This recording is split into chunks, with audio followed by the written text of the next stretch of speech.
So today we are going to discuss about type 2 diabetes. Last two lectures में, that is in part 1 and part 2, we have discussed about the type 1 diabetes. Today we will discuss the type 2 diabetes. So what is type 2 diabetes? Type 2 diabetes, I told you, it is also called as the non-insulin dependent diabetes mellitus और adult onset diabetes mellitus. ये मैंने आपको last lecture में बताया था that there are two types, basically there are three types of diabetes, type 1, type 2 and gestational diabetes.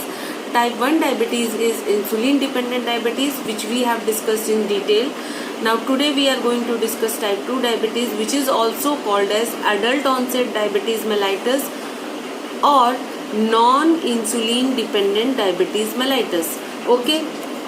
So now first of all we will have to understand why type 2 diabetes is called as non-insulin dependent diabetes mellitus. इसको हम non-insulin dependent क्यों बोलते हैं, ये पहले जानना ज़रूरी है.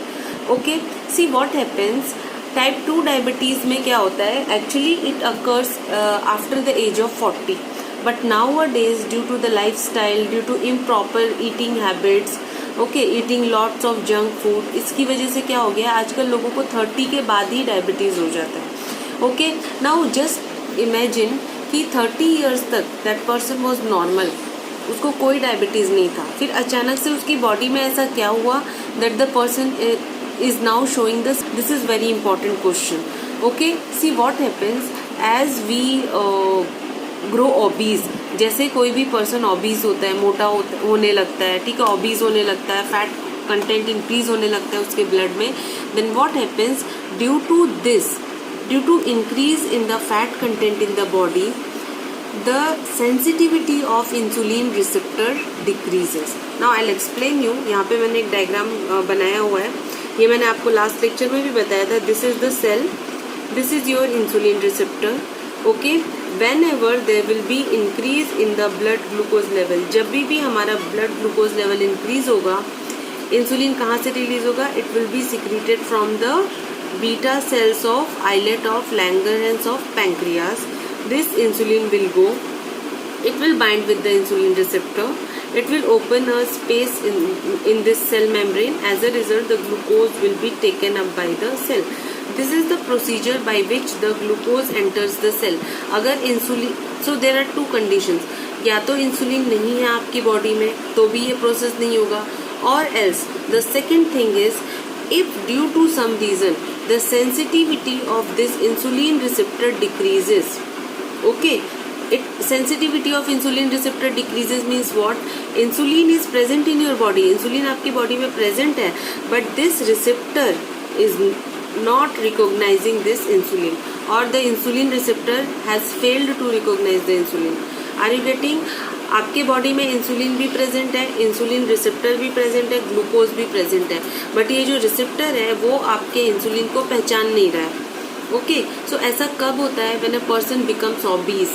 Okay, the sensitivity of insulin receptor decreases. Insulin receptor becomes less sensitive to insulin. So क्या होगा, insulin will not bind to insulin receptor because the sensitivity of receptor has decreased. As a result, the same thing will happen here.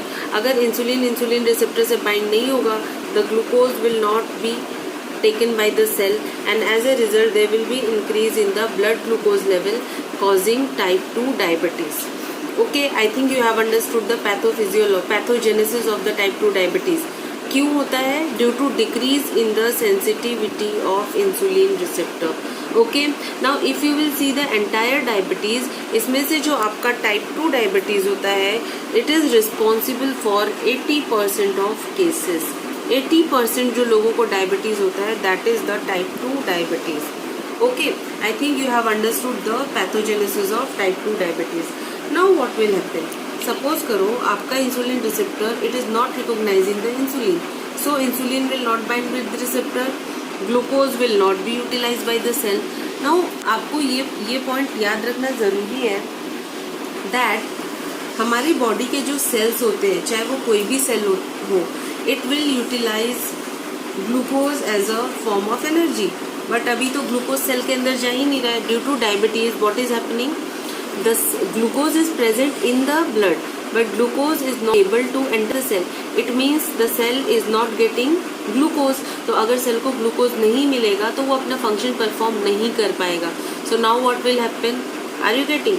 I will explain you this. Suppose ये आपका cell है, पहले ही अपनी functioning कैसे करता था, with the help of glucose, but now due to decrease in the sensitivity of insulin receptor, insulin is not binding with the cell. Okay, as a result जो glucose है it is not able to enter inside the cell. So ये glucose कहाँ जाएगा? It will remain in blood and it will cause hyperglycemia, one of the symptoms of diabetes. Now what will happen? अभी cell के अंदर क्या होगा? Cell को तो एनर्जी चाहिए ना, सेल को एनर्जी चाहिए, but glucose is not coming inside. तो सेल क्या करेगा? It will start to utilize, or you can say that it will start to convert protein and fats, जो भी आपके बॉडी में stored fats और proteins है उसको ग्लूकोज में कन्वर्ट करना स्टार्ट करेगा, and that glucose it will utilize, because इसको तो चाहिए ना energy, cell requires energy, are you getting? बट इसको एनर्जी मिल नहीं रही है। so what will happen, जो हमारा लीवर है, liver will start the process of gluconeogenesis. So what is gluconeogenesis? Gluconeogenesis मतलब होता है synthesis of glucose from new sources. And what is this new source? Non-carbohydrate source, like आपका protein हो गया and आपका फैट हो गया. So now what will happen? Liver will start the process of gluconeogenesis. As a result, आपकी body में जो भी फैट एंड प्रोटीन है that will be converted into glucose and that will be utilized by the cell. Okay, so now what will happen? पहले जब person को diabetes क्यों हो रहा है? One of the reason is obesity, but जैसे ही वो डायबिटीज़ आगे बढ़ता जाता है, जैसे ही वो पर्सन की एज बढ़ती जाती है, slowly the person starts to lose his fats, body के फैट्स जो होते हैं वो कम होने लगते हैं, प्रोटीन का लेवल कम होने लगता है. Are you getting?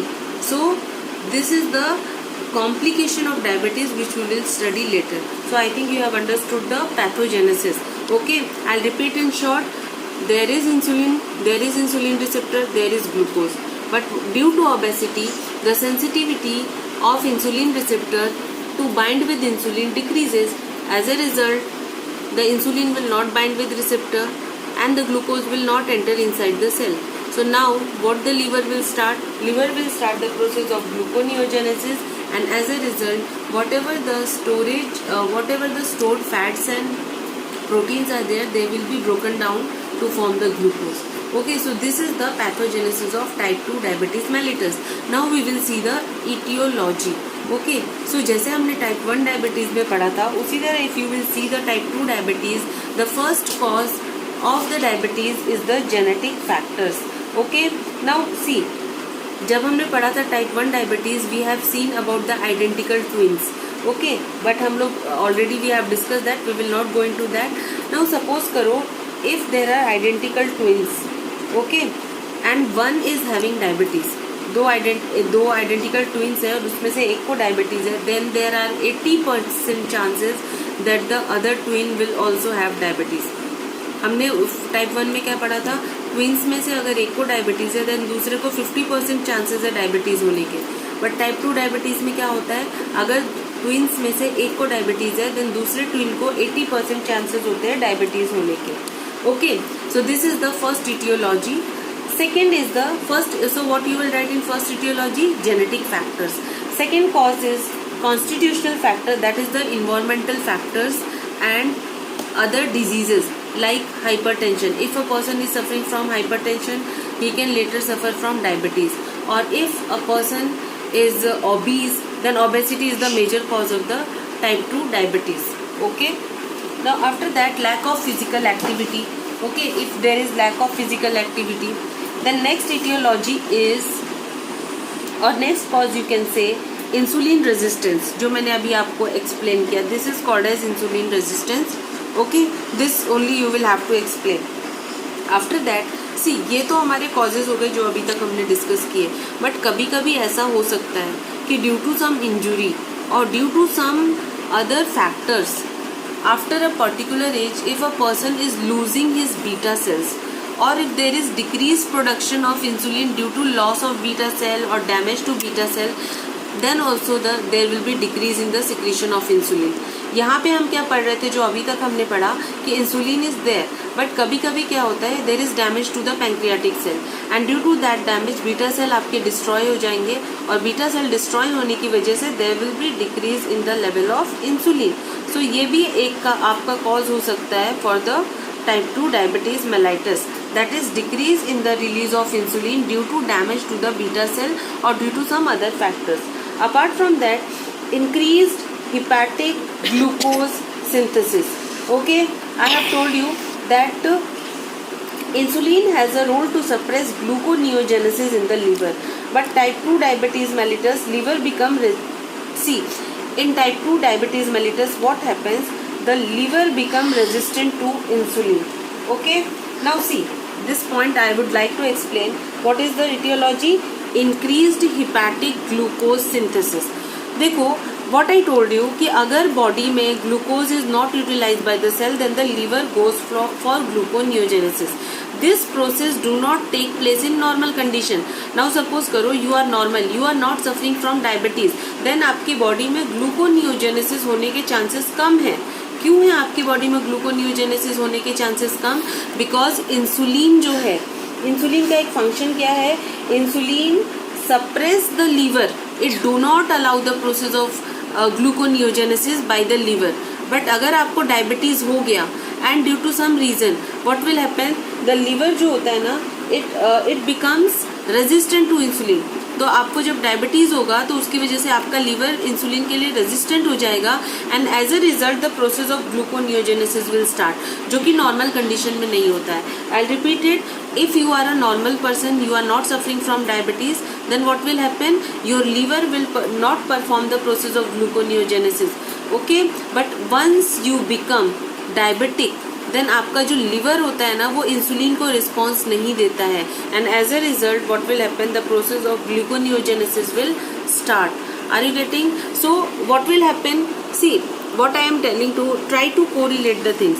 पहले मैंने आपको बताया कि जो ग्लूकोज आपके ब्लड में है that is not utilize by the cell. Second मैंने आपको क्या बताया, liver start the process of gluconeogenesis. See जो पहले वाला ग्लूकोज था वो तो ब्लड में ही है, it is not entering inside the cell. और लीवर भी क्या कर रहा है, it is also doing the process of gluconeogenesis, it is also converting the protein and fat into glucose. So as a result what will happen, liver भी glucose produce कर रहा है और आपके बॉडी में ऑलरेडी ग्लूकोज है, so there will be further increase in the blood glucose level.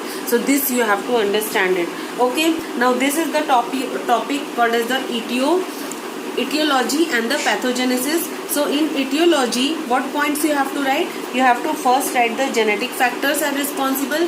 Second, you have to write the environmental factors. Third, you have to write the obesity. Fourth, you have to write the insulin sensitivity. And fifth, you have to write the gluconeogenesis. Okay, whenever a person is suffering from diabetes, there will be increased gluconeogenesis. Okay, now we come to a very important topic. Okay, the complications of type 2 diabetes. As you can see the page here. Okay, यहाँ पे मैंने complication, this is the type 2 diabetes. The first complication if you can see is the retinopathy. सबसे पहले there is effect on your eyes. Nephropathy, the kidney is damaged. Neuropathy, okay, your neurons are affected, particularly the neurons which are present in your peripheral part of the body. ये जो तीनों हैं, that is the retinopathy, nephropathy and the neuropathy, these three are called as the microvascular complications. Okay, whereas ये जो right side में तीनों लिखे हैं, if you will see the left side, that is there is a risk of stroke, there is a risk of heart disease and there is peripheral vascular disease. These three are included in the macrovascular complications. Okay, now see, whenever there is diabetes and there is increased blood sugar level, there are increased chances of cataract and glaucoma. Okay, whenever there is nephropathy, that is whenever due to increased amount of glucose your kidney is damaged, it causes increase in the blood glucose over. Okay, see I would like to tell you one thing, जब भी आपके body में blood glucose level increase होता है, then workload and as a result due to over workload there is nephropathy. Neuropathy means what? Damage of nerves in the peripheral nervous system, जो आपके peripheral organs है like your fingers, your peripheral part of the limbs, they are affected. Okay, so this is about the complications of type 2 diabetes mellitus. Now other complications, so what you will write in complication? First you will write about the diabetic retinopathy. Due to increase in the blood sugar level, there are chances of cataract and glaucoma, and diabetic retinopathy is the leading cause of blindness and visual disability.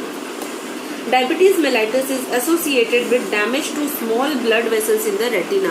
Diabetes होने की वजह से आपकी जो retina के small blood vessels है वो damage हो जाते हैं, and as a result there are chances of loss of vision. Okay, after that, या फिर आप ये बोल सकते हो that out of the total people who are suffering from diabetes 2% people will become blind. Okay, after that the second complication as I told you is the kidney failure.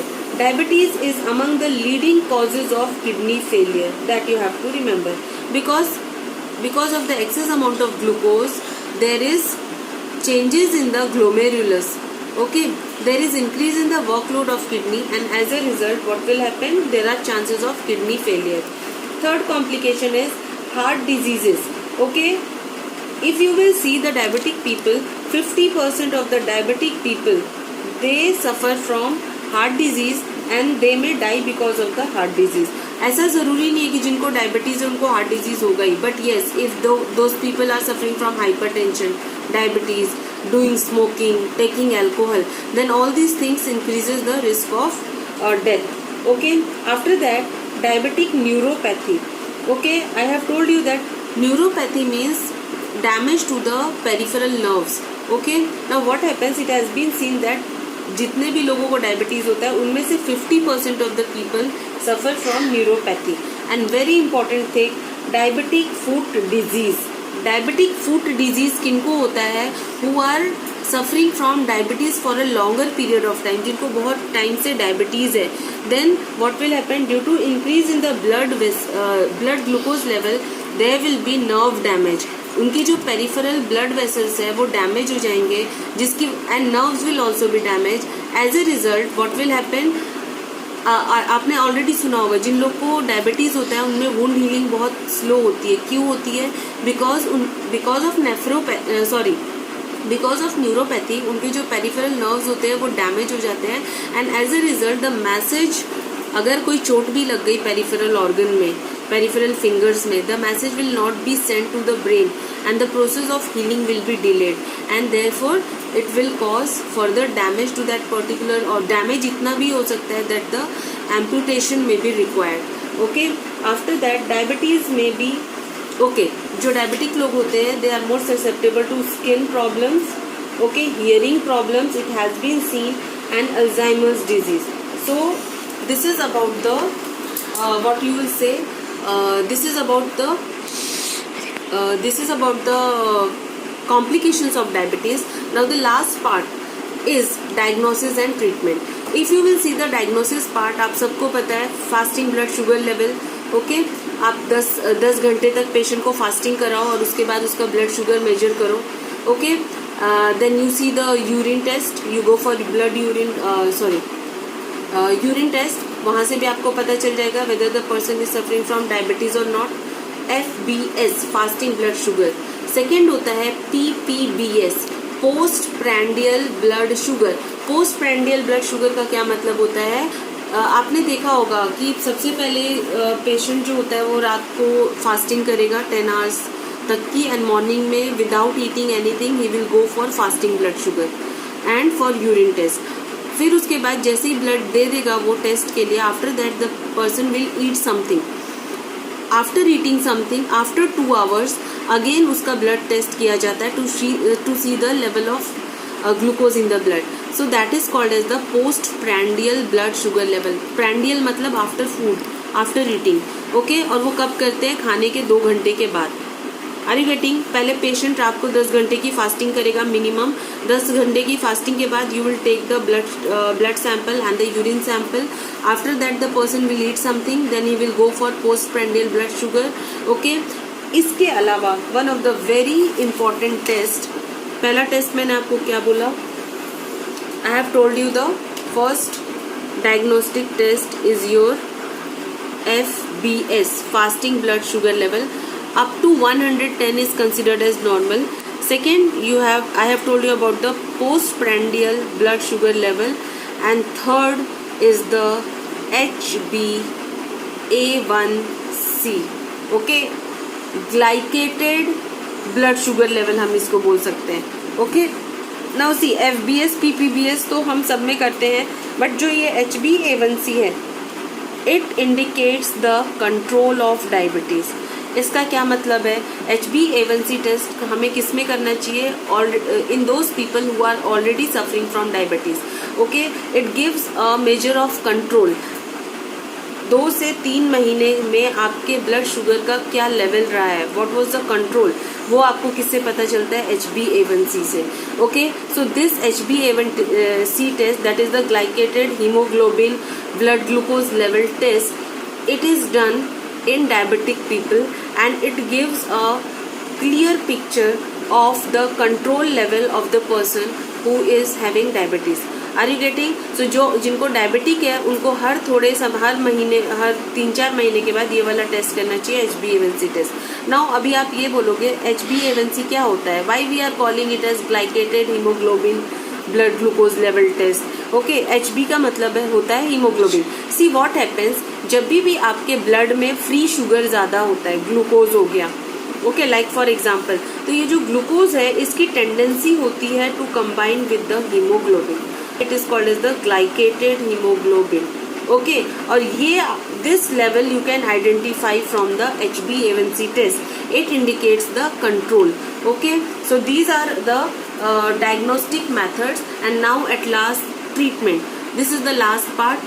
Treatment में देखो, if you are suffering from type 1 diabetes, then there is no option other than taking insulin, because वहाँ पे आपके body में insulin बन ही नहीं रही है.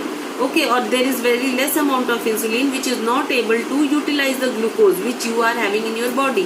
इसीलिए अगर किसी को type 1 diabetes है, उसमें you have to give exogenous administration of insulin. But if you have got type 2 diabetes, it means आपको यहाँ पे type 2 diabetes में इंसुलिन नहीं देना है. क्यों नहीं देना है type 2 diabetes में इंसुलिन? Because type 2 diabetes में इंसुलिन है आपकी बॉडी में. मैंने आपको पहले ही बताया, insulin is there, receptor is there, glucose is there. Only the problem is that your receptor, insulin receptor is not recognizing insulin. The sensitivity of receptor to insulin is decrease. So आप insulin दोगे भी अगर type 2 diabetes के treatment के लिए तो कोई फायदा नहीं है. सो इन दिस केसेस मार्केट में बहुत सारे ड्रग्स अवेलेबल हैं